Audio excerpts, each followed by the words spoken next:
Some doors are not opened by hands. Sometimes they open because something inside finally notices you. My name is Kai, and what I'm about to tell you still ruins my sleep. This happened to my uncle, Rami, a man who never feared darkness. He was 30 years old, divorced, and living completely alone in an old apartment building on the edge of the city. The building was ancient. The walls smelled damp. The pipes screamed at night. And the neighbors avoided eye contact whenever anyone mentioned apartment 307. But my uncle did not care. He loved supernatural things. He collected old books about spirits, jinn, curses, and forgotten folklore. His shelves were filled with dusty pages written in Arabic, Turkish, and strange symbols even I could not understand.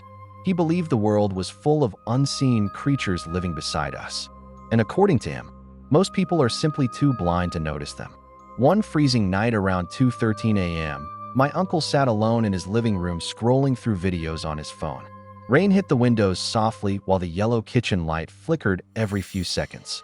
The apartment was silent, too silent. Then suddenly, creak, a closet door slowly opened inside the bedroom. Rami looked toward the dark hallway. Then, bang, the closet slammed shut. Most people would panic. Some would run. But my uncle calmly locked his phone and stared into the darkness like he had been waiting for this moment his entire life. Then he spoke. Stop hiding. Silence. His voice became lower. If you want something, come speak to me. The air inside the apartment instantly changed. My uncle said the room suddenly felt heavier, like invisible wet blankets had been dropped onto his shoulders. The temperature became freezing cold. And then, he heard breathing. Slow, wet, unnatural. Not from the hallway, not from the bedroom, but directly behind him. Rami turned slowly. Nothing was there, but the breathing continued. Closer now, almost touching his ear. He should have run. Instead, he smiled. Then he said something that still terrifies me to this day. If you are good, give me a gentle sign. Nothing happened. The silence stretched for almost 20 seconds. Then my uncle whispered, but if you are evil. The kitchen light suddenly died. Darkness swallowed the apartment. And from the bedroom came a horrifying choking sound, like someone drowning in blood, like broken lungs trying to scream. My uncle said it sounded less human every second. Then, thump, something heavy hit the bedroom floor. The walls began creaking violently. The bathroom door slowly opened by itself. And from deep inside the apartment, he heard footsteps, bare feet, dragging slowly across the floor. Step, drag, step, drag. The thing was coming toward him. My uncle finally stood up, but not because he was scared, because he was curious. He walked toward the hallway while the footsteps continued moving closer from the darkness ahead. The air smelled rotten now, like wet dirt mixed with dead animals. Then he saw it. Not clearly, just a shape. Tall, unnaturally tall, standing at the end of the hallway near the bedroom door. Its head almost touched the ceiling. It did not move. It simply stared at him. Rami whispered, "What are you?" The figure twitched violently. Then the bedroom door slammed shut so hard the walls shook. Everything became silent again. No breathing. No footsteps. Nothing. My uncle slowly opened the bedroom door. The room was empty, but the closet door was open again. Inside the closet, written across the back wall in black dripping liquid, were 3 words. "This is ours." My uncle said the writing looked fresh, wet, almost alive. But the most horrifying part came next. He heard a voice directly beside him. A whisper, cold enough to freeze his blood. "You spoke first." That night, my uncle did not sleep, because every time he closed his eyes, he heard breathing underneath his bed. There are things inside old homes that do not haunt people. They simply wait for humans to leave. The morning after the incident, my uncle tried convincing himself it was stress. Lack of sleep. Maybe his obsession with supernatural stories had finally affected his mind. But deep down, he knew something inside apartment 307 was real. The writing inside the closet was still there. "This is ours." Dark black letters dripping down the wooden wall like fresh oil. Rami tried wiping it away with water. The letters did not move. He used soap. Nothing. Then he painted over it completely. Hours later, the words slowly appeared again through the paint, like something underneath was pushing itself outward. That was the moment he realized he was no longer alone in the apartment. For the next few nights, strange things began happening constantly. The television turned on by itself at exactly 3:07 a.m. Kitchen cabinets opened during the night. The bathroom sink ran dark brown water for a few seconds before returning normal. And every night, the breathing returned. Closer each time. One night, my uncle woke up unable to move. His eyes opened slowly. The room was dark except for pale moonlight entering through the curtains. At first, everything looked normal. Then he noticed someone standing beside his bed. A woman, tall, completely still. Her hair covered her face. Her arms hung unnaturally long, almost reaching her knees. Rami tried to scream.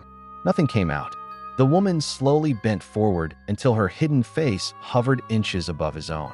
Then he heard crackling sounds, bones snapping, her neck twisted sideways with a disgusting crunch. And from beneath the black hair, one eye opened. It was completely white.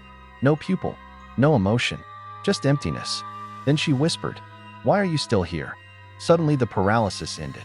My uncle jumped up screaming and turned on the lamp. The room was empty, but deep scratches now covered the wall above his bed.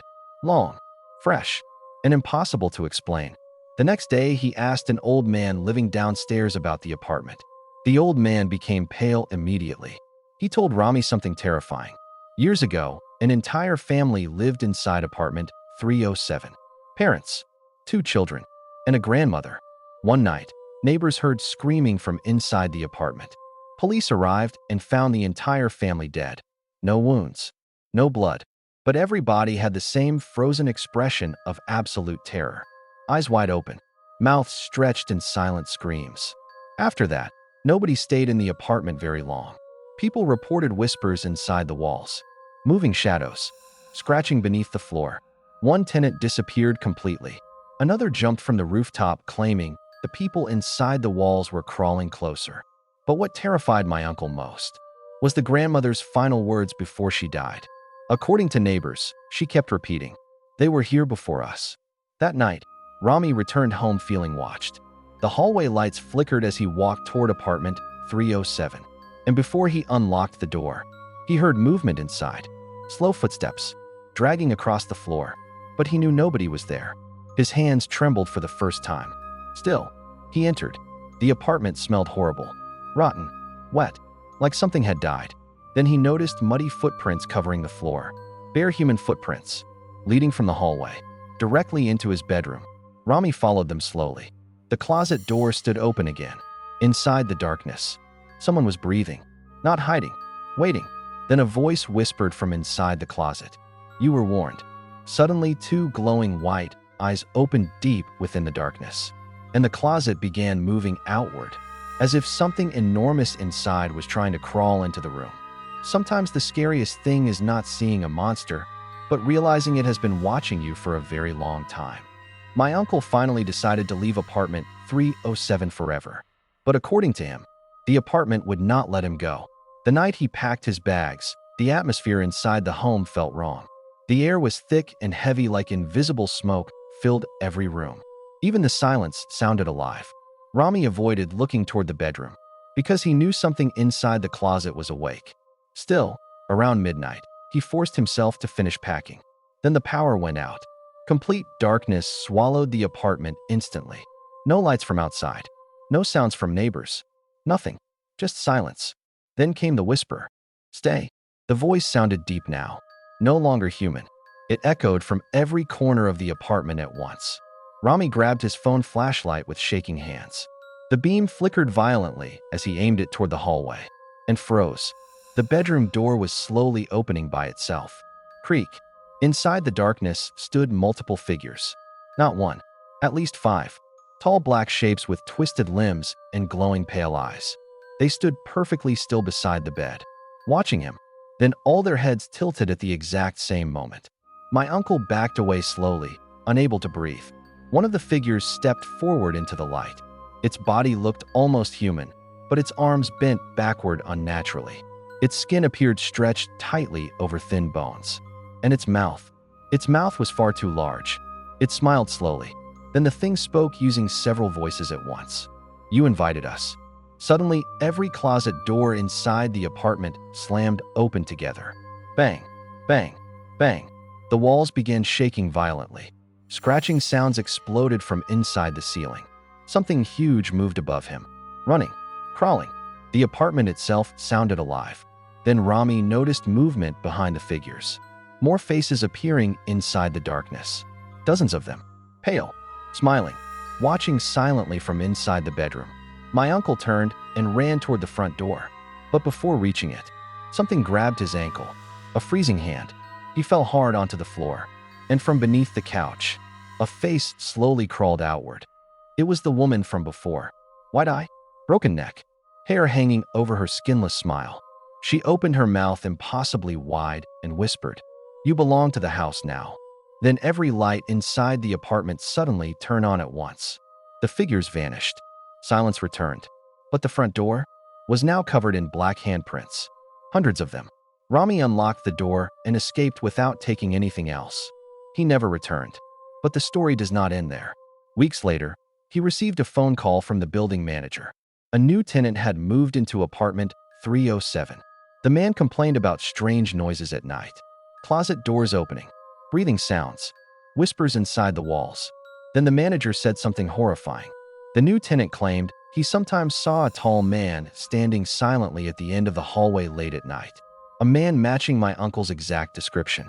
To this day, my uncle refuses to discuss what really happened inside apartment 307. But once, very late at night, he admitted one final thing to me.